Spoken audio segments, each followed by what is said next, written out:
ప్రభువైన యేసు మరొక ప్రభు యొక్క పరిశుద్ధమైనటువంటి ఆదివార దినం, మరణ పునరుత్థాన దినం. ఆయన సముఖానికి చేరి దేవుని నామాన్ని స్తుతించడానికి, గణపరచడానికి, ప్రభువుని ఆరాధించడానికి ప్రభు ఇచ్చినటువంటి శ్రేష్టమైన సమయానికై దేవాతి దేవునికి వందనాలు చెల్లిస్తూ ఉన్నాం. కొద్ది నిమిషాలు వాక్యాన్ని ధ్యానం చేద్దాం.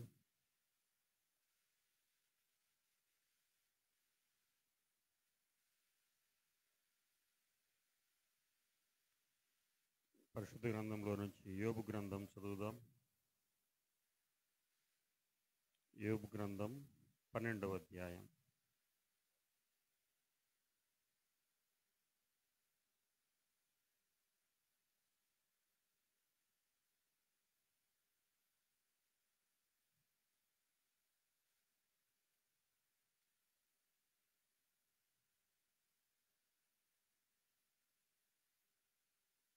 ఎనిమిదవ వచ్చిన భాగం చదువుదాం.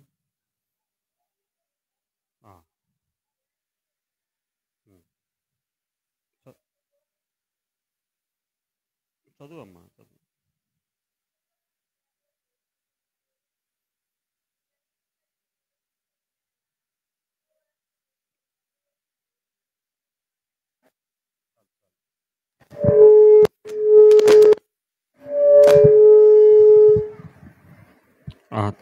చాలు. 12వ అధ్యాయం 8వ వచనం ఒకసారి నేను చదువుతున్నాను, చూడండి.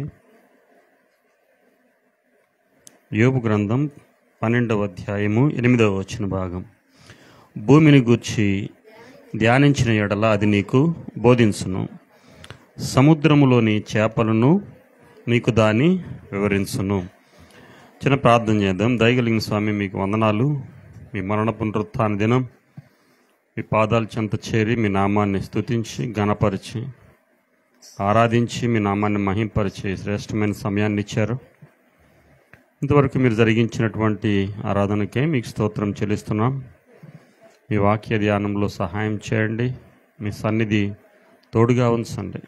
మీ గ్రంథంలో నుండి శ్రేష్టమైనటువంటి విషయాలను మేము నేర్చుకోవటానికి, అప్రకారంగా మేము జీవించడానికి మీకు సహాయం చేయండి. మీ వాక్య ప్రకారంగా జీవించడానికి మీరు అక్కడికి సిద్ధపరచండి. మీ ఆత్మతో నింపి మీరు మహిమ పొందమని త్వరగా రానైన యేసుక్రీస్తు నామమున ప్రార్థించి వేడుకొంచున్నాం తండ్రి, ఆమెన్. ప్రియమైన దేవుని బిడ్డలారా, 12వ అధ్యాయము 8వ వచనంలో రాసినటువంటి మాట, భూమిని గూర్చి ధ్యానించిన ఎడల అది నీకు బోధించును, సముద్రంలోని చేపలను నీకు దాన్ని వివరించును అని అంటున్నాడు. ప్రభు మాటలు మనం చదువుకొని ఉన్నాం. దేవుని యొక్క మాటలు భూమి నుంచి నీవు నేర్చుకోవలసినటువంటి విషయాన్ని నేర్పిస్తుంది అని అంటున్నాడు. కింద వచనంలో మనం అదే వచనంలో చదివినట్లయితే, వీటన్నిటిని బట్టి యోచించుకొనిన ఎడల, అంత పైన చదువుదాం. 8వ వచనంలోనే 2వ భాగం, సముద్రంలోని చేపలను నీకు దానిని వివరించును. ఈ ఉదయకాలం కొద్ది మాటలు ధ్యానం చేద్దాం. దేవుని యొక్క మాటలు, భూమి దేవుని గురించి తెలియచేస్తుంది అని చెప్తున్నాడు. భూమిని గురించి నీవు ధ్యానించిన ఎడల, లేక సముద్రంలోని చేపలు కూడా నీకు బోధను చేస్తుంది, దాని గురించి వివరిస్తుంది అంటే తెలియచేస్తుంది అంటున్నాడు. వేటి గురించి భూమి అలాగే చేపలు తెలియచేస్తున్నాయి అని అంటే, దేవునిని గురించినటువంటి విషయాలు మీకు తెలియచేస్తున్నాయి అని అంటున్నాడు. ఎవరికి తెలియజేస్తున్నాడు అంటే, మనుషులకు తెలియచేస్తున్నాడు. మనుషులైనటువంటి వారు, దేవుని చేత సృష్టించబడినటువంటి వారు, దేవుని మాటను నిర్లక్ష్యము చేసినటువంటి సందర్భంలో ప్రభువు మాట్లాడుతున్నటువంటి మాట, మీరు ఎలాగూ నా మాట వినటం లేదు, ప్రతిసారి కూడా దాన్ని తప్పిపోతూ ఉన్నారు. కానీ నేను తయారు చేసినటువంటి భూమి కనుక మీరు ధ్యానిస్తే, భూమి నా గురించి మీకు తెలియచేసింది. భూమి మాట్లాడిద్దా ఎప్పుడైనా? చెప్పండి. భూమి గురించి ధ్యానం చేస్తే అది మీకు నా గురించి తెలియచేస్తుంది, అనగా దేవుని గురించి. అంతెందుకు, సముద్రంలో ఉన్నటువంటి చేపలు అవి కూడా నా గురించి వివరిస్తుంది. నేను చేసినటువంటి సర్వసృష్టిలో ఉన్నటువంటి సర్వసృష్టి కూడా నా గురించి విషయాలు మీకు తెలియచేస్తున్నాయి. కానీ మీరు మాత్రం ఆ విషయాలు వింటున్నారు కానీ వాటిని ఆచరించట్లేదు, కొన్నిసార్లు అసలు వినట్లేదు అని అన్నాడు. మనకు తెలిసిందేంటి? చేపలంటే ఏం చేస్తాం? శుభ్రంగా అంతేనా? చేపలు తెచ్చుకొని చేప ఏమన్నా నాకు చెప్పమ్మా నేను వింటానంటామా? ఒకవేళ మాట్లాడితే మనం ఉంటామా అక్కడ? వెంటనే బయటికి విసిరి పారేస్తాం కదా, భయం వేస్తుంది. కానీ ప్రభు అంటున్నాడు, ఎలాగో కొద్ది మాటలు మనం చూద్దాం. చేపలు ఏమీ తెలియచేస్తున్నాయి బైబిల్ గ్రంథంలో. అది ఎవరికి అంటే మనుషులకు. మనం చదువుతాం కదా, యెషయా గ్రంథంలో చదువుతాము, ఆకాశమా ఆలకించుము, భూమి చెవియొగ్గము. ఆ తర్వాత ఇశ్రాయేలుకు ఏం లేదు. మిమ్మల్ని అంటే ఊరుకుంటారా? నన్ను అంటే ఊరుకుంటానా? నీకు తెలివి లేదంటే ఊరుకుంటామా మనం? ప్రభు అంటున్నాడు తెలివి లేదు అంటున్నాడు. ఎందుకు తెలివి లేదు అంటే తనను సృష్టించినటువంటి సృష్టికర్తను మరిచిపోయి తమ సొంత మార్గాల్లో నడుస్తున్నారు. అందుకే అంటున్నాడు, ఎద్దు తన కామందును గాడిద సొంతవాని. అప్పుడప్పుడు మనం చూస్తాం కదా, ఎడ్ల బండి మీద ఎవరు ఉండరు, కానీ అదేం చేస్తూ ఉంటుంది, రోడ్డు మీద పోతూనే ఉంటుంది. ఎదురుగా ఏమన్నా వాహనాలు వస్తే తప్పించుకొని పోయిద్ది, అవునా? మీదకి వెళ్ళొద్దా? మనం మనుషులు వచ్చినాక ఏం చేస్తుంది, ఒక పక్కెమ్మటే వెళ్ళిద్ది. పోనీ ఎవరిని దాన్ని నడిపేవాళ్ళు ఉంటారా? లేదు. అది వాళ్ళ ఇంటికి వెళ్తుందా? వాళ్ళ యజమాని ఇంటికి వెళ్ళదా? యజమానికి ధైర్యం, నేను ఎక్కడ వదిలిపెట్టినా ఏం చేస్తాయి? ఆయన పొలంలో పని చేసుకొని ఏం చేస్తాడు, ఇంకా పొలంలో కొద్దిగా పని ఉంటే ఎడ్లతో పని అయిపోతే ఈ బండిని అదిలించి వదిలిపెట్టేస్తాడు, మీరు ఇంటికి పోండి అని. అవి చక్కగా ఏం చేస్తాయి, ఇంటికి వెళ్ళిపోతాయి. మళ్ళీ ఇంట్లో బయలుదేరిన తర్వాత మాటి మాటికి మనం గూగుల్ మ్యాప్లు పెట్టుకున్నాక కుడి పక్క తిరిగి ఎడమ పక్క తిరిగి అంటాడా? ఏం చేస్తుంది, చక్కగా వాళ్ళ పొలానికే, కొత్త చోటు కంటే వాటిని అదిలిస్తాడేమో కానీ తన పొలానికి వెళ్ళేటప్పుడు ఏమి చక్కగా అవి దారిలో వెళ్ళిపోతాయి. మరి ఇవన్నీ చేస్తున్నటువంటి సందర్భంలో మరి మనుష్యుడు దేవుని యొక్క మాటను మన ఇష్టానుసారంగా మనల్ని వదిలేస్తే భలే ఉంటుంది కదా. చిన్నపిల్లలు ఇప్పుడు మనం చూస్తాం, పిల్లలు పడిపోతారేమో మనం చేయి పట్టుకుంటే వాళ్ళు ఏం చేస్తారు, మనల్ని విదిలించుకొని పరిగెత్తడానికి ప్రయత్నం చేస్తారు, అవునా కాదా? అప్పుడప్పుడే నడకొచ్చిన వాళ్ళు మనం వదిలిపెడతామా? ఎందుకు వదిలిపెట్టాం? పడిపోతాడేమో, పొరపాటున రోడ్డు మీద ఉన్న వాహనాలు వస్తాయేమో, పడిపోయి దెబ్బలు తగులుతాయేమో, వచ్చే వాహనాల వల్ల అపాయం జరుగుతుందేమో అని మనం ఏం చేస్తాం. కానీ దేవుడు యొక్క చేతిని కూడా మనం అలాగనే విడిచిపెట్టి మన సొంతంగా వెళ్ళాలనుకుంటాం. ఒకవేళ పిల్లల్ని విడిచిపెడితే ఏం జరుగుతుంది, వాళ్ళు బోర్లుగా పడటం కానీ అపాయం జరగటం కానీ జరిగే అవకాశం ఉంది. అయితే పిల్లల విషయంలో ఎంత జాగ్రత్త తీసుకున్నటువంటి మనము దేవుని యొక్క చేయిని విడిచిపెట్టకూడదు అనేటువంటి ఆలోచన చాలాసార్లు చేయట్లేదు. నేను చేయగలను అని అనుకుంటున్నాం, నాకు తెలుసు అని అనుకుంటున్నాం. దేవుని మార్గాలను చాలాసార్లు విడిచిపెడుతున్నటువంటి సందర్భంలో ప్రభు అంటున్నాడు, ఒకసారి భూమిని చూడండి మీకు తెలియచేస్తుంది. భూమి ఎలా తెలియజేస్తుంది చెప్పండి? ఎలా తెలియజేస్తుంది? ఆయన సృష్టించినటువంటి భూమి ఏం చేస్తుంది? శూన్యములో ఆయన భూమిని వేలాడదీసి అది దాని చుట్టూ తాను తిరుగుతూ ఉంటుంది కదా, సైన్స్ మనకు చెప్తుంది. ఎప్పుడన్నా ఆగిపోయింది, రెస్ట్ తీసుకుందా? సూర్యుడిని తయారు చేశాడు, చంద్రుడిని తయారు చేశాడు దేవుడు, సర్వసృష్టిని తయారు చేసిన తర్వాత అవి చెప్పినటువంటి మాటను వెంటనే. అందుకనే కదా ఇదే కాలం చలికాలం, అయిపోయిన తర్వాత ఏమొస్తుంది, వేసవి కాలం, మళ్ళీ అయిపోయిన తర్వాత కాలాలకు కూడా చెప్పాడు. కాలం తప్పిందనుకో మనం ఊరుకుంటామా? మనం ఊరుకోమంటే అర్థం ఏంటంటే మనకి భోజనం ఆ కాలంలో వరి వేసుకున్న తర్వాత మిరప తర్వాత పత్తి అలా వేసుకుంటా ఉంటే ఎప్పుడు ఒకే కాలం ఉంటే అందరికీ పోయే కాలమే కదా. కానీ వాటి కాలాల ప్రకారం వర్షాకాలం వస్తుంది, ఎండాకాలం ఎండ వస్తుంది, వానాకాలం వాన వస్తుంది, చలికాలం చలి వస్తుంది. చక్కగా ఎవరికి ఏ పని అప్పు చెప్పాడో ఆ పనులు చేస్తూ ఉన్నాయి. ఒక మాట చదువుదాం చూడండి, ఆదికాండం 1వ అధ్యాయం 26వ వచనం చూడండి ఒకసారి. ఆదికాండం 1వ అధ్యాయం 26వ వచనం. దేవుడు మన స్వరూపమందు ఆ, చేయుదము. సముద్రపు చేపలను, ఆ, ఆకాశ పక్షులను, ఉమ్, పశువులను, ఉమ్, సమస్త భూమిని, ఉమ్, భూమి మీద ప్రాకు ప్రతి జంతువును ఉమ్, ఏలుదురుగాకనియు ఆ. పలికెను. ప్రభువు తయారు చేసిన తర్వాత, సృష్టిని చేసిన తర్వాత ఏమంటున్నారు? ఈ భూమిని, ఆకాశాన్ని, నక్షత్రాలను, చేపలను, పక్షుల్ని అన్నిటిని కూడా ఏలమని చెప్తున్నాడు కదా. మరి యోబు గ్రంథంలో ఏం చదువుకుంటున్నాం మనం ఏలవలసినటువంటి వాటి దగ్గర నుంచి మనం పాఠం నేర్చుకోవాల్సిన పరిస్థితి వచ్చింది కదా. అప్పుడప్పుడు పిల్లలు చెప్తా ఉంటే, ఎరా నీ దగ్గర నేర్చుకోవాల్సిన కర్మ నాకు పట్టింది అంటాం కదా. చెప్పారనికి ఎప్పుడైనా కానీ పిల్లలు ఏమన్నా మంచి మాటలు చెప్తే ఉంటాం, నీ దగ్గర నేర్చుకోవాల్సిన అవసరం నాకు లేదు. ఒకవేళ వాళ్ళు గట్టిగా చెప్తే నాకంత కర్మ పట్టలేదు. ప్రభువు సర్వ సృష్టిని సృష్టించి ఈ చేపలను మీరు ఏలండి, ఈ భూమిని మీరు ఏలండి, ఈ సముద్రంలో ఉన్నటువంటి అన్నిటిని, భూమి మీద ఉన్నటువంటి, ఆకాశంలో ఉన్నటువంటి సమస్తమైన సృష్టిని మీరు ఏలుబడి చేయండి అని అంటే ఆ పని చేస్తున్నారో లేదో కానీ వేటినైతే ఏలమని ప్రభు ఇచ్చాడో వాటి దగ్గర నుంచి పాఠం నేర్చుకోమని చెప్తున్నాడు. వాటి దగ్గరికి వెళ్ళండి, అవి పాఠాన్ని మీకు దాని దగ్గర నేర్చుకోండి అని అంటున్నాడు. మేము దేవుని బిడ్డలారా, దేవుడు మనకు అప్పగించినాడు ఏలుబడి చేయవలసినటువంటి వాళ్ళు మళ్ళీ అక్కడికి వెళ్ళి నేర్చుకోమని అంటున్నాడంటే మనుష్యుడు దేవుని మాట వినట్లేదని దేవుడు ఎంత సూటిగా చెప్తున్నాడో చూడండి. ప్రజలకు తెలియచేస్తున్నాడు, అవి చూడండి, వాటిని చూసన్నా కానీ మీరు కొద్దిగా ఆలోచించండి అని అంటున్నాడు.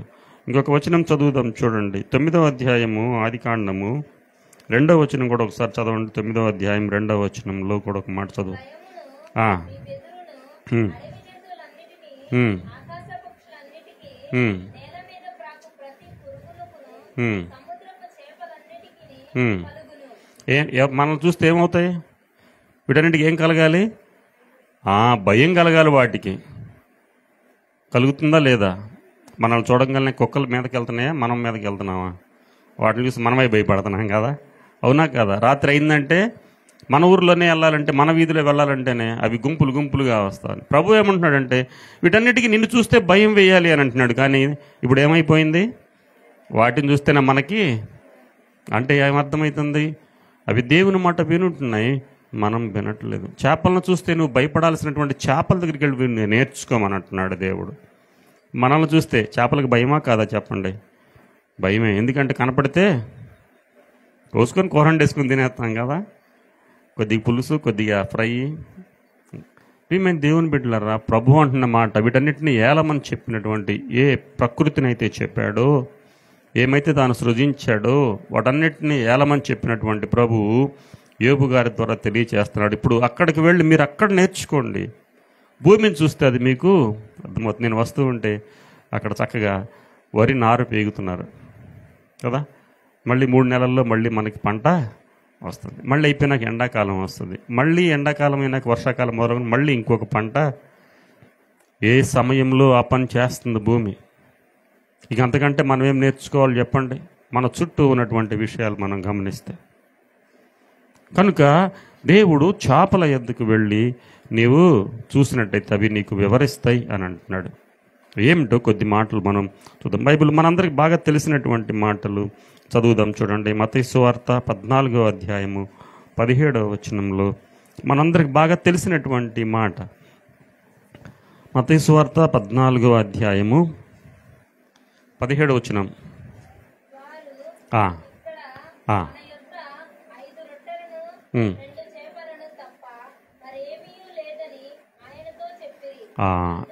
చాలమ్మా చాలు. ఏమంటున్నాడు? మనకు తెలిసిన విషయమే కదా. ప్రభువారు చక్కగా ఆయా కొండ మీద ప్రసంగం చేస్తూ ఉన్నప్పుడు ఎంతమంది వచ్చారు? 5,000 మంది పురుషులు పైనే వచ్చారు. ఇంకా స్త్రీలు, పిల్లలు, వాళ్ళు వీళ్ళు కలుపుకుంటే ఎన్ని వేల మంది అయ్యారు. ప్రియమైన దేవుని బిడ్డలారా, దేవుడు మాటలు వినటానికి ప్రజలు తండోపతండాలుగా వచ్చారు కదా. బైబిల్లో రాసినటువంటి మాట, ప్రభువారు మాట్లాడుతున్నారు అంటే ఆయన మాటలు వింటూ ఉన్నారు. చాలాసార్లు దేవుని మాట వినటానికి మనం ఇష్టపడట్లేదు, కానీ ప్రజలందరూ కూడా ఆయన ఉన్న చోటికి వచ్చి, అక్కడ ప్లేస్ సరిపోదు. ఇప్పుడు కూడా మనం చూస్తూ ఉంటాం పెద్ద పెద్ద మీటింగులకి ఊరు బయట పొలాలన్నీ బాగు చేసి అప్పట్లో ఈ మీడియా అవన్నీ ఏమీ లేవు కదా, టీవీలు ఫోన్లు ఏమీ లేవు. యేసయ్య వస్తున్నాడనే మాట ప్రజలు ఒకరితో ఒకరు చెప్పుకొని గ్రామాలకు గ్రామాలే తరలి వచ్చేవాళ్ళు. ఎప్పుడైనా ఆలోచన చేశారా? యేసయ్య 10,000 మందికి మైక్ లేకుండా మాట్లాడాడు. విన్నారా ఎప్పుడైనా? మరి 5,000 మంది ప్రజలు అన్నప్పుడు 5,000 మందికి అప్పుడు మైక్ సిస్టమ్ ఉందా? హలో మైక్ టెస్టింగ్ ఇవన్నీ ఉన్నాయా? యూట్యూబ్లు ఇవన్నీ మైక్లు డీజేలు ఏమీ లేవు. మరి దేవుడు ఎంత గొప్ప దేవుడు. మనం చాలాసార్లు 5,000 మందికి భోజనం పెట్టాడులే అనుకుంటాం, కానీ అసలు అవన్నీ ఒక్కొక్కటి చేస్తుంటే వాళ్ళందరూ వచ్చి ఎలా కూర్చున్నారు? చక్కగా కూర్చొని ఒక రోజు అయిపోయింది, రాత్రి అయిపోయింది, నిద్ర రావట్లేదు వాళ్ళకి. దేవుని మాట వింటుంటే వాళ్ళకి నిద్ర రావట్లా, ఆకలి వేయట్లా. స్కూల్స్లో చూస్తూ ఉంటే పీరియడ్ అయిపోగానే ఒక పీరియడే 40 నిమిషాలు కూర్చోలేరు.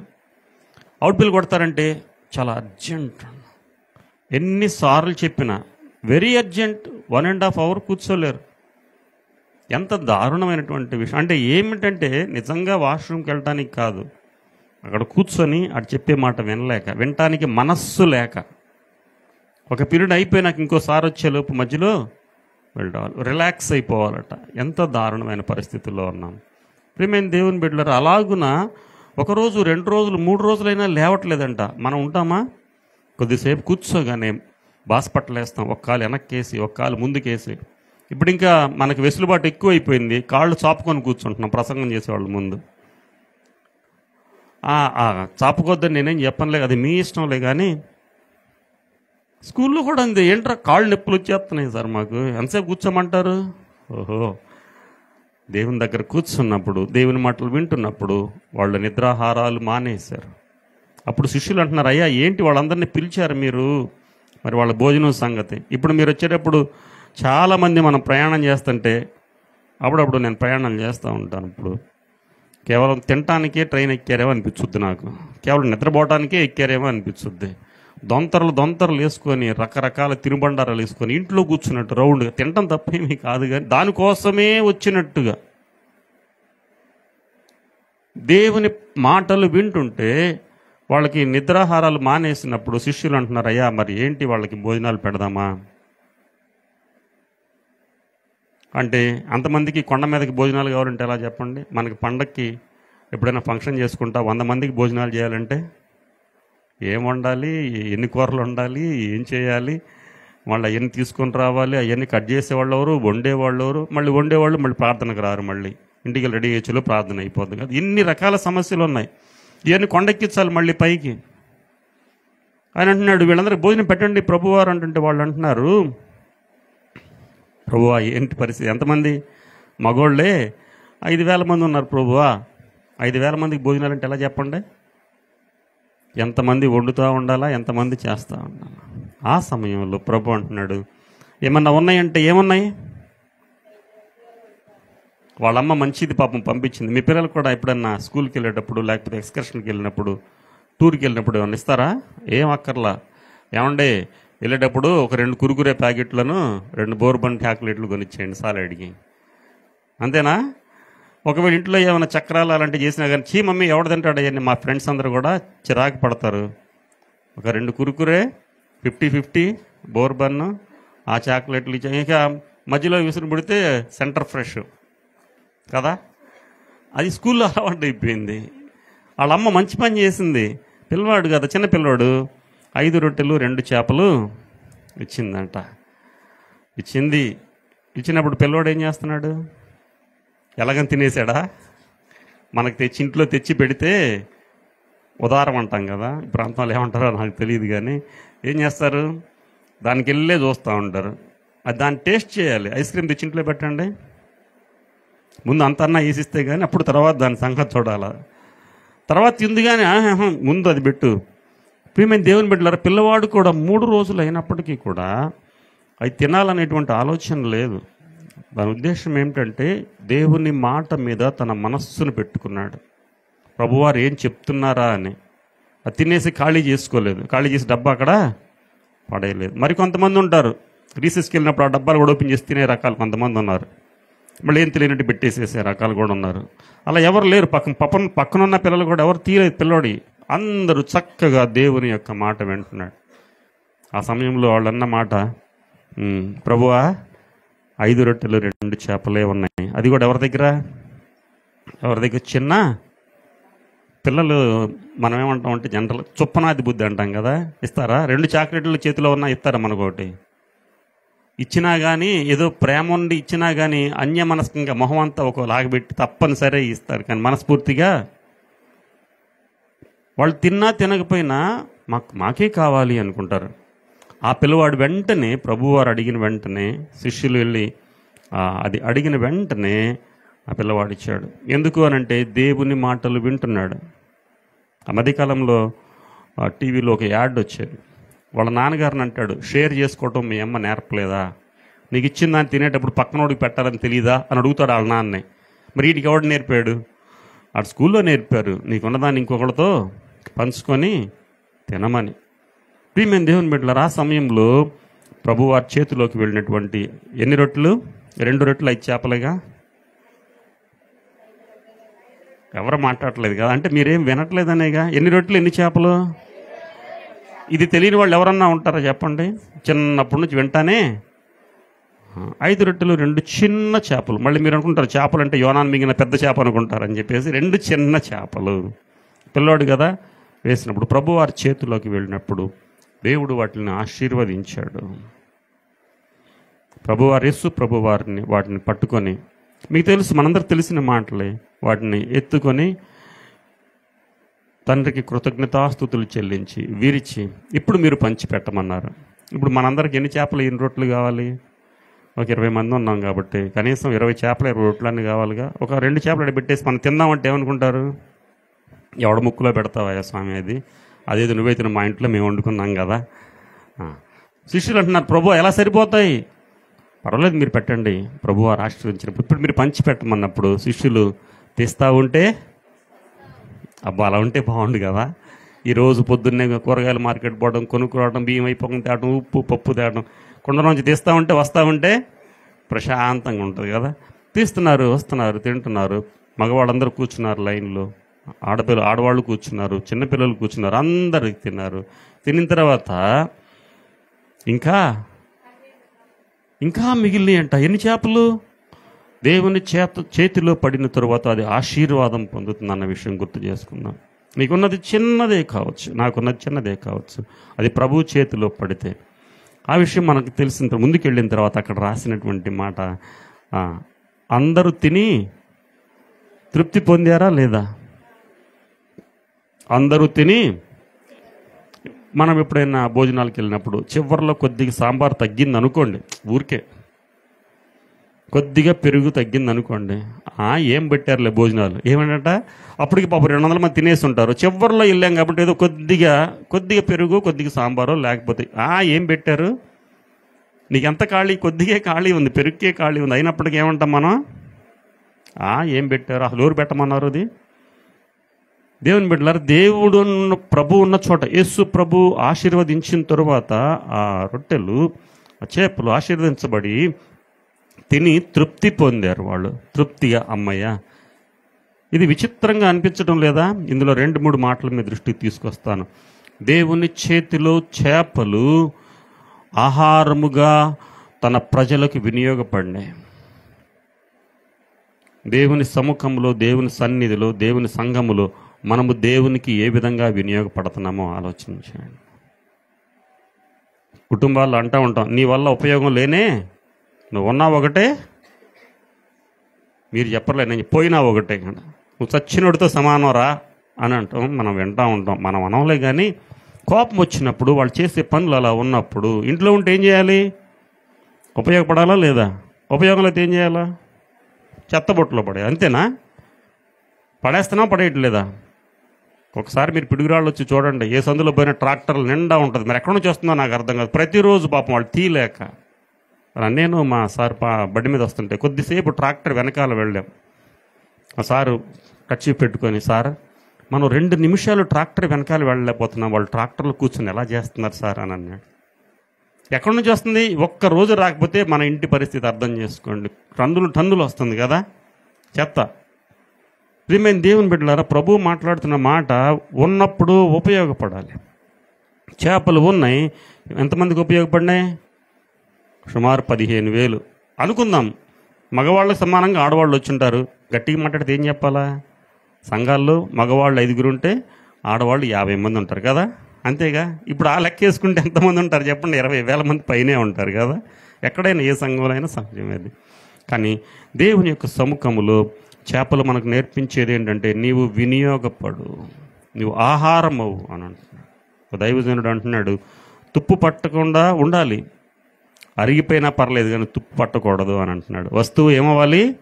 అరిగిపోయినా పర్లేదు కానీ తుప్పు మాత్రం, తుప్పు ఎందుకు పట్టుద్ది? వాడకపోతే. వాడితే అరిగిపోయిద్ది కానీ తుప్పు పట్టిద్దా? ప్రభువా నాన్నలా వాడుకోమంటున్నాడు. ఈ 5 రొట్టెలు 2 చిన్న చేపలు దేవుని మనకు నేర్పించేమాట అంటున్నాడు. నువ్వు వెళ్ళు, చేపల దగ్గరకు వెళితే అవి నీకు నేర్పిస్తాయి. దేవుని యొక్క ప్రజలకు వినియోగపడిన ఆహారంగా. మేము కొద్దిగా ఉన్నాం అనుకోలేదు.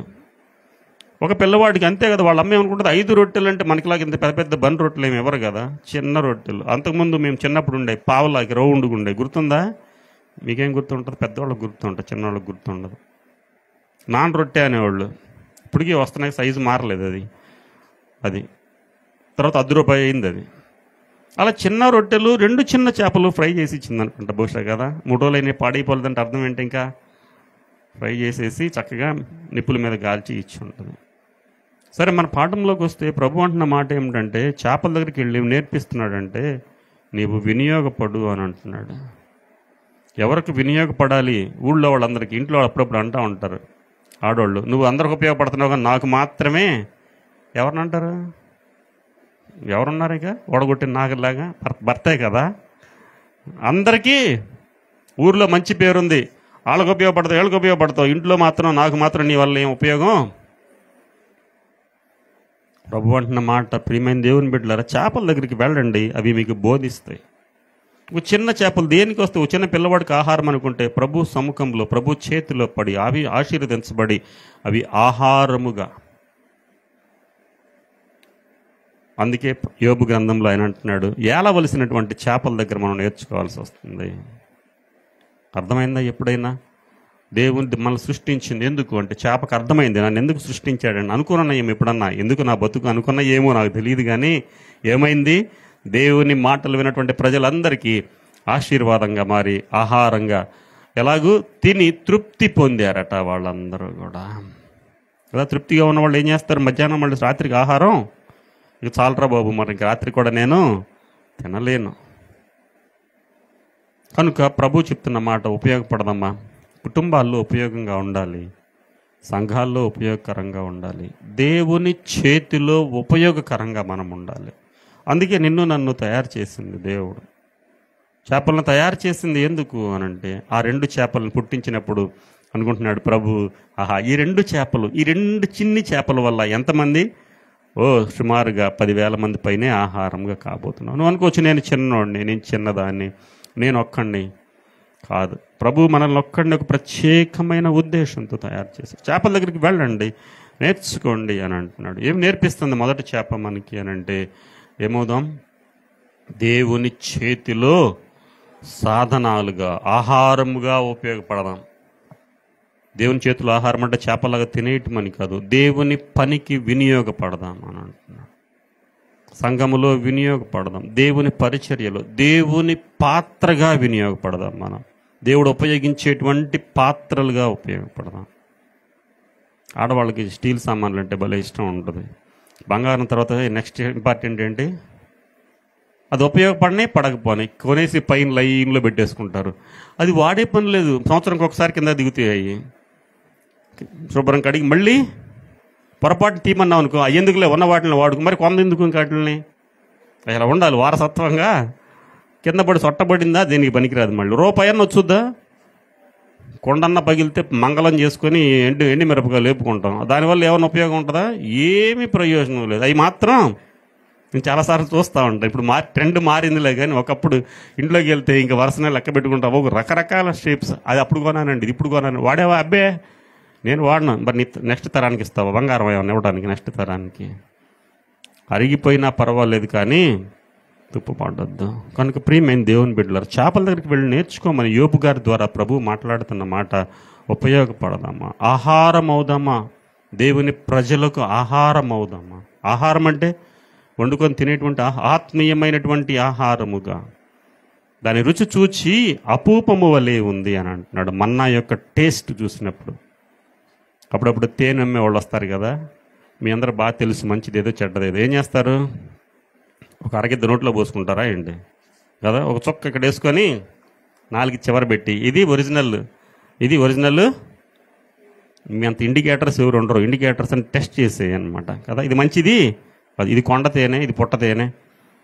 ప్రియమైన దేవుని బిడ్డలారా, ప్రభు అంటున్న మాట, నీవు ఆత్మీయమైన ఆహారముగా ప్రభువు నిన్ను సృష్టించాడన్న విషయం ఇతరులకు ఆహారం అవ్వాలి. దేవుని వాక్యము మరొక చోట యెహెజ్కేలులో ఆయన అంటున్నటువంటి మాట ఏమిటంటే, నీవు ఆ పుస్తకమును తినివేయమని అంటున్నాడు. గ్రంథాన్ని తినివేయటం అంటే జీర్ణించుకోవటం అని అంటే తినేసి కూర్చోవటం కాదు, దాన్ని అర్థం చేసుకొని అవపోసన పట్టి, మనం డాక్టరేట్ అంటాం మనం. కాబట్టి ఆ విధంగా దేవుని యొక్క గ్రంథాన్ని ధ్యానం చేసేటువంటి వారంగా ఉండాలి. మొదటి చేప మనకు నేర్పించేటువంటి మాట ఏమిటంటే, ఆయనకు ఆహారము. ఆయన సృష్టించిన చేప తన విధిని అది ఏదో గుర్తించింది. అన్ని వేల మందికి నువ్వు ఆశీర్వాదంగా మారాలంటే ఆయన చేతిలోకి వెళ్ళిపోవాలంతే. లేకపోతే ఏమయ్యాయి? ప్రభు అడగపోతే ఆ 2 చేపలు ఆ పిల్లడు ఒక్కడికే, ఆ పిల్లడు మాత్రం తినేసి కుడుకునేవాడేమో, కానీ ఎన్ని వేల మందికి ఆశీర్వాదంగా అన్నాడు. మరొక మాట చదువుదామా? మత్తయి సువార్తలోనే 17వ అధ్యాయంలో ఉంది చూడండి. మత్తయి సువార్త 17వ అధ్యాయం 27వ వచనం.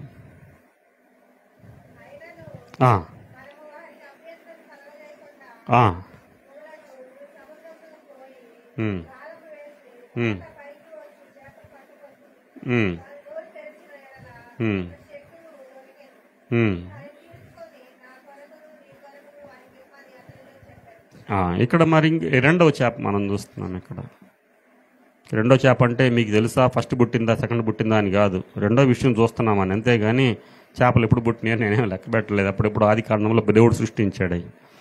సో రెండో విషయాన్ని మనం గమనించినట్లయితే ఇక్కడ మనకు తెలిసిన విషయమే, చాలాసార్లు విన్న మాటలే. ప్రభు వారి దగ్గరికి వచ్చి అంటున్నారు, మనకు తెలుసు కదా, మన ఇంటి పన్ను నీటి పన్ను కడతారా? మీరు కడుతున్నారా? కరెంటు బిల్లు ఇవన్నీ కడుతున్నాం కదా, కరెంటు బిల్లు నెల నెల కడతాం. ఇంటి పన్ను ఏం చేస్తాం? సంవత్సరంకి ఒకసారి కడతాం. శిస్తు, భూమి ఉన్నటువంటి వాళ్ళు పొలానికి డబ్బులు శిస్తు కట్టాల్సిందే కదా. సో ఖాళీ స్థలాన్ని కూడా కట్టించుకుంటున్నారు ఈ మధ్యకాలంలో. ఆ కాలంలో ఖాళీగా ఉండేది, ఖాళీ స్థలం ఉన్నా కానీ అలాగున వచ్చి ఏం కట్టమంటున్నారు? ట్యాక్స్ కట్టమంటున్నారు. ఉద్యోగస్తులు అయితే ఏం చేయాలి? ప్రతి సంవత్సరం ఒకసారి మార్చి 31 కల్లా ఇన్కమ్ ట్యాక్స్ కట్టాలా. సంవత్సరం అంతా ఎంత సంపాదించావో దాంట్లో గవర్నమెంట్ వారికి కొంత సంపాదించిన దానికి కట్టవలసిన అవసరం ఉంది. అది దేశ అవసరాల కోసం వినియోగిస్తారు. ఇక్కడ అలాగే శిస్తు కట్టాలి. మరి యేసు ప్రభు వారికి ఏమన్నా ఉద్యోగం ఉందా? నాకు ఉద్యోగం లేదని కట్టకుండా ఉంటే మానేస్తే ఊరుకుంటుందా గవర్నమెంట్? కాదు కదా. ఉద్యోగం ఉన్నా లేకపోయినా ఏం చేయాలి? ఇల్లు ఉన్నప్పుడు తప్పనిసరిగా ట్యాక్స్ కట్టాల్సిందే. మన భాషలో ట్యాక్స్ శిస్తు కదా. ప్రియమైన దేవుని బిడ్డలదే, ప్రభువారు ఆ సమయంలో కట్టవలసిన అవసరం వచ్చింది. ఆయన ఎవరన్నా అడిగే మనిషా? ఆయన దేవుడు కదా. అంటే ఏమంటాం? దేవుడికి నేను అప్పిచ్చాను తెలుసా అంటాం కదా మనం. ఎవరికైనా ₹1 ఇచ్చామంటే నేనేమనుకుంటున్నాను, నిన్న నువ్వు ఇచ్చిన ₹1 ఇచ్చాను, అడిగి అప్పు ₹1 ఇచ్చాను, ₹10 ఇచ్చాను. గొప్ప దేవుడు చేప ద్వారా నేర్పిస్తున్నటువంటి మాట. నువ్వు వెళ్ళి సముద్రంలోకి వెళ్ళి, ఎక్కడికి వెళ్ళి? సముద్రంలోకి వెళ్ళి నువ్వేం చేయాలి? చేపను గాలం వేసి ఏం తీయాలి? ఓ చేప, మొట్టమొదటి చేపను బయటికి తీస్తే దాని నోట్లో ఏముంటుంది? షెకెల్. వాళ్ళ ఊరిలో భాష షెకెల్, మన ఊరిలో భాష రూపాయి. అంతే, మనం రూపాయలు అంటాము, వాళ్ళు షెకెలు అంటారు ఆ కాలంలో.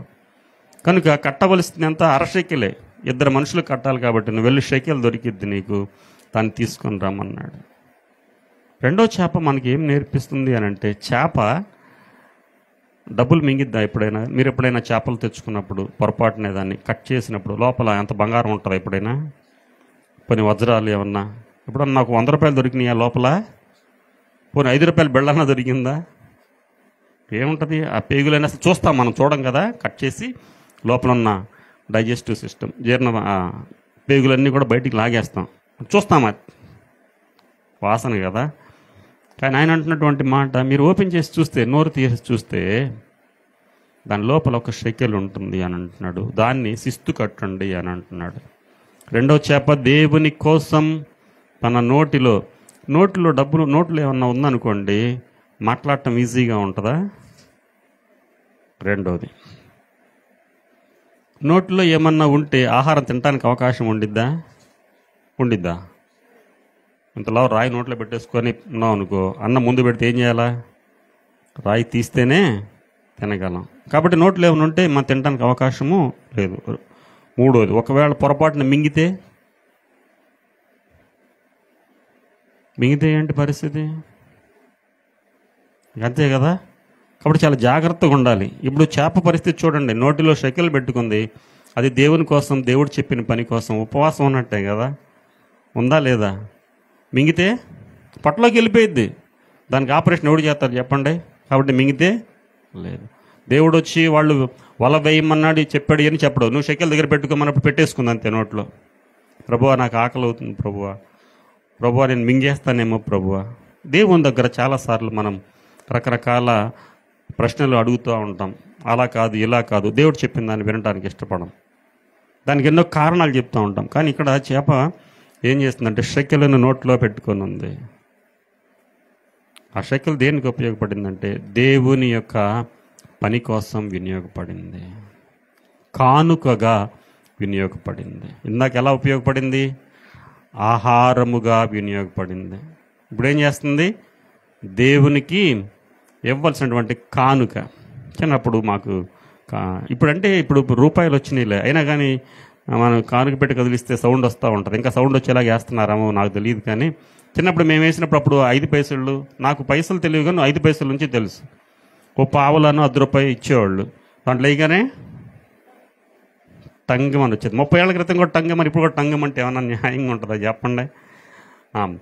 దేవుని కానుక అనేటువంటిది దేవుని సమ్ముఖంలో కానుక నీవు అవ్వాలంటున్నాడు. మీరు ఇంకా లేనిపోయింది డబ్బులు తెమ్మని చెప్పానని ఆ ఉద్దేశం నా ఉద్దేశం కాదు. తనను తాను కానుకగా అర్పించుకుంది. తను దేవునికి కానుకగా ట్యాక్స్ పేయర్గా ఉంది. శిస్తును చెల్లించడానికి తనను తాను అర్పించుకున్నటువంటి చేప, ఆహారముగా వినియోగపడినటువంటి చేప, దేవునికి కానుకగా వినియోగపడుతున్నటువంటి చేప. ఉపవాస కోడికలు ఇప్పుడు నేను ఉపవాస కోడికలు జరుగుతున్నాయా లేదో తెలియదు, వాటి గురించి నేను పెద్దగా మాట్లాడనులే. కానీ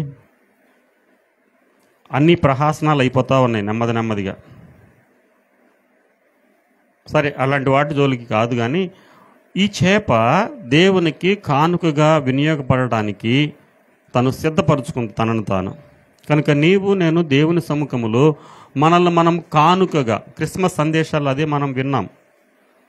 యేసు ప్రభు ఈ లోకాన్ని ఒక కానుకగా వచ్చాడు. నీవు నీ హృదయాన్ని కానుకగా ఇవ్వాలి అని అంటున్నాడు దేవుడు. చేప నేర్పిస్తున్నటువంటి విషయము, తాను ఏం చేస్తుందనంటే శిస్తు కట్టడానికి తాను నియంత్రించుకొని ఆ షెకెల్ని నోట్లో పెట్టుకొని దాని ద్వారా ట్యాక్స్ పేయింగ్ అనేటువంటి జరిగింది. తనను తాను కానుకగా సమర్పించుకుంటుంది. మన జీవనంలో నుంచి దేవుడిచ్చినటువంటి ఉద్యోగాలు, వ్యాపారాల్లో, పనిలో, కూలి పనిలో నుంచి ఇవ్వటం ఎంత ఇంపార్టెంటో, మన హృదయాలను ప్రభువుకి ఇవ్వటం అంతకంటే ఇంపార్టెంట్. నాకు నేనే నీకు సమర్పించుకుంటున్నాను. క్రిస్మస్ సందేశాల్లో మనం విన్నాం, తూర్పు దేశం నుంచి వచ్చినటువంటి జ్ఞానులు ఉట్టి చేతులతో వచ్చారా? ఏ చేతులతో వచ్చారు? ఎందుకు అనంటే ప్రభువుని ఆరాధించడానికి, సర్వశక్తి కలిగినటువంటి దేవునికి మా చేతనైంది అని తీసుకొని కానుకలు వచ్చారు. మనకు కూడా సహజంగా అంటారు కదా, పిల్లల దగ్గరికి వెళ్ళేటప్పుడు. ఇంకా రెండోది, అనారోగ్యంతో ఉన్న వాళ్ళతో దగ్గరికి వెళ్ళేటప్పుడు ఉట్టి చేతులతో పోకూడదు అంటారు. అంటే పిల్లలు ఉన్న ఇంట్లో ఏం చేయాలి?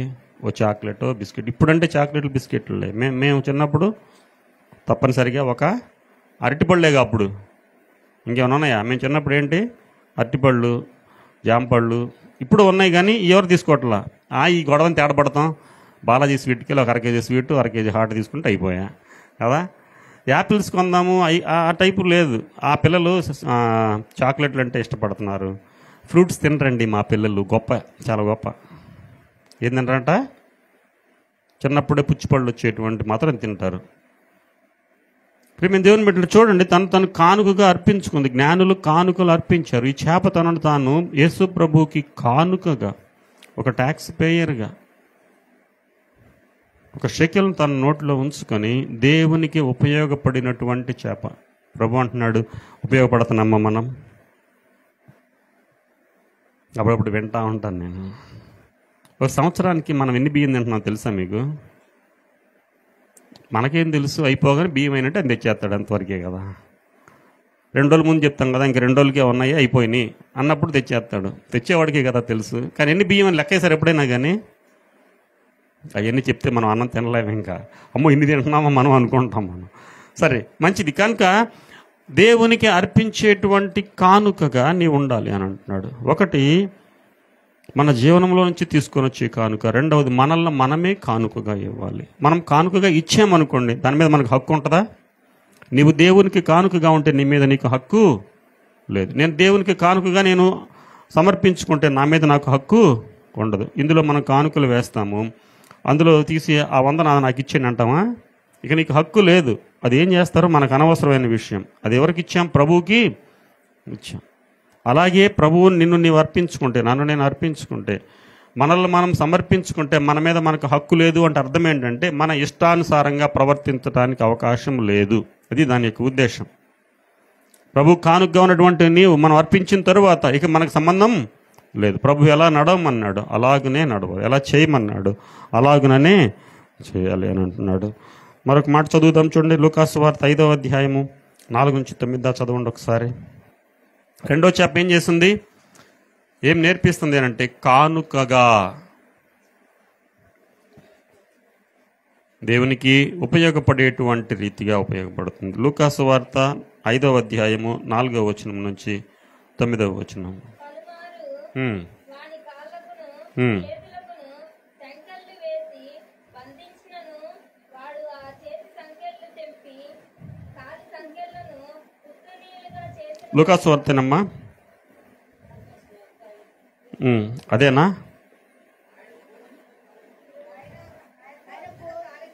ఆయన బోరించులు సాధించిన తరువాత నీవు లోతునకు నడిపించి చేపలు పట్టుటకు మీ వలలు వేయుడని సీమోనుతో చెప్పగా, సీమోను ఏలినవాడా, రాత్రి అంతయు మేము ప్రయాసపడితిమి గాని మాకేమీ దొరకలేదు.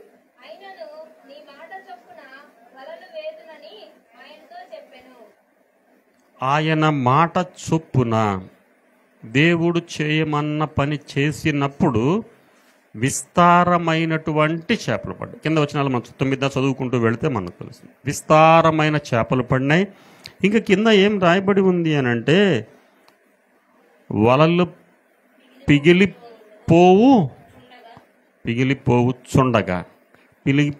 పిగిలిపోవుచున్నంతగా రాత్రంతా కూడా కష్టపడితే ఏమీ జరగలేదు. కానీ ఈ చేప ఎప్పుడు పడి దొరుకుతుంది? విస్తారమైన చేపలు ఎప్పుడు దొరికినాయి అని అంటే ఆయన మాట విన్నప్పుడు, ఆయన మాట వినినప్పుడు, ఆయన మాట విని వలలోనికి నీవు రావాలంటున్నాడు దేవుడు. సముద్రము, లోకము అనేటువంటివి ఇవన్నీ కూడా ఈ లోకాన్ని చూపిస్తున్నాయి. అరణ్యము, సముద్రము, ఇవన్నీ. అక్కడ ఉన్నటువంటి నిన్ను ప్రభు అంటున్నాడు, ఈ వైపున వెలవేయమన్నప్పుడు చేపలు ఎన్ని పడినాయి అంటే విస్తారమైనటువంటి చేపలు. దేవుని యొక్క మాట కిందకు వచ్చినటువంటి. ఇక్కడికి ఎంత దూరం ఉంటుంది చెప్పండి? ఆ పక్కకి ఈ పక్కకి 1 కిలోమీటర్ అంతే అర్థం ఉంది. కానీ ఈ పక్కకి ఆ పక్కకి ఎంత తేడా ఉంది? మనం అన్నాం అనుకోండి, వాళ్ళు కూడా అదే అన్నారు, రాత్రి అంతా శ్రమ పడ్డామయ్యా, ఒకసారి కాదు 2 సార్లు కాదు. మీకు తెలుసా అండి, ఒక్కసారి వల వేయాలంటే చాలా బలం కావాలి. అది సరిగ్గా వేగిపోతే అది వచ్చి చుట్టుకుని పోయి మనుషులు చచ్చిపోతారు. మనం వేద్దామని ఊరికి ఇలా వేసినంత ఈజీ కాదు. అది సరిగ్గా వేగిపోతే వచ్చి అలా రౌండ్ చుట్టుకొని కాళ్ళు చేతులు కుట్టుకొని వాళ్ళు అలాగే పడిపోయే అవకాశం, చనిపోయే అవకాశం ఉంది. రెండోది, వేయాలంటే బలం, చేతుల్లో గుండెల్లో బలం ఉండాలి. రాత్రంతా వేశారంటే వాళ్ళు ఓపికగా, పని జరగలేదు, ఆ పక్క కాదు ఈ పక్క వేయమన్నాడు. ఇక్కడ మనకు ఏ ప్రక్క అనేటువంటిది కాదు, కానీ దేవుని మాట చొప్పున అంటున్నాడు. వాళ్ళన్నమాట, నీ మాట చొప్పున మేము చేసినప్పుడు విస్తారమైనటువంటి చేపలు పడినాయి. వలలో ఉండాలంటున్నాడు. నువ్వు ఎక్కడుండాలి అని అంటే సముద్రంలో కాదు ఉండవలసింది, లోకంలో కాదు ఉండవలసింది, దేవుని యొక్క వల, అదే సంఘం. ప్రభు వల వేసి అని అంటున్నాడు, మిమ్మలను మనుషులను పట్టు జాలర్లుగా చేస్తాను అంటున్నాడు.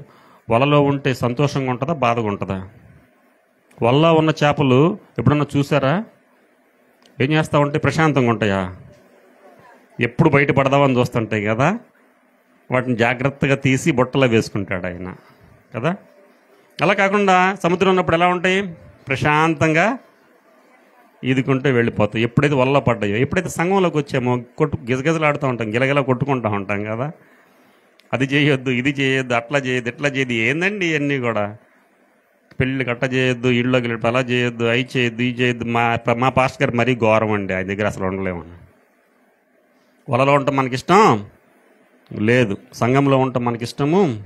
ఈ చేపలు ఏం చేస్తున్నాయంటే విస్తారమైనటువంటి చేపలు, వలలో ఉండటానికి ఇష్టపడినటువంటి చేప, దేవుని యొక్క సంఘములో ఉండటానికి ఇష్టపడినటువంటి చేప అనుకుంటున్నాయి. బయటనే ప్రశాంతముగా, సామెతల్లో అంటున్నాడు, వేరుండగోరువాడు స్వేచ్ఛానుసారుడు. స్వేచ్ఛగా తిరగాలనుకుంటున్నాం, కానీ దాని ఫలితం వేరే ఉంటుంది. ఈ చేప ఏం చేస్తుంది అని అంటే దేవుని యొక్క మాట చొప్పున, అమ్మో దేవుడు చెప్పాడని ఆ వల లోపలికి వెళ్ళి, అప్పుడు నాకేం చేసిన ఒక్క చేపన చిక్కిందా? ఒక్క చేప కూడా. రాత్రి అంతా వేస్తే, మేము చిన్నప్పుడు మా ఇంట్లో తెలియకుండా నేను కూడా వెళ్ళేవాడిని. మంగళగిరి దగ్గర చిన్న కాలువ ఉండేది, విజయవాడ నుంచి గుంటూరుకి వాటర్ తెచ్చే గుంటూరు ఛానల్ అంటారు. మా ఫ్రెండ్స్ అందరితో పాటు ఇంట్లో చెప్తే చంపేస్తారు, కొట్టడం గిట్టడం ఉండదు, తీసి అవతల పడేయటమే. తెలియకుండా జాగ్రత్తగా మా ఇంట్లో మా ఫ్రెండ్స్తో పాటు వెళ్ళాను. ఆ గాలం తీసుకొని వేస్తే మనం ఎక్స్పర్ట్లు అయ్యామన్నా 10 నిమిషాలు కూర్చొని నాకు ఇసుకొచ్చేసింది. మా ఫ్రెండ్స్కి పడుతున్నాయి, చిన్న చిన్నవి పడుతున్నాయి, వాళ్ళు సంబరంగా ఉన్నారు, నాకు ఒక్కటే పడతలేదు. ఏంట్రా అంటే అవి నీకు పడవలే, పడేవాళ్ళకే పడతాయి. నేను అనుకున్న 10 నిమిషాలు నేను ఓపిక పట్టలేకపోయాను, నాకు చిరాకు వచ్చేసింది. ఎలా అంటారా నేను వెళ్ళిపోతాను అని అది వేరే వాళ్ళకి ఇచ్చి పక్కకు వచ్చి కూర్చున్నాను నేను.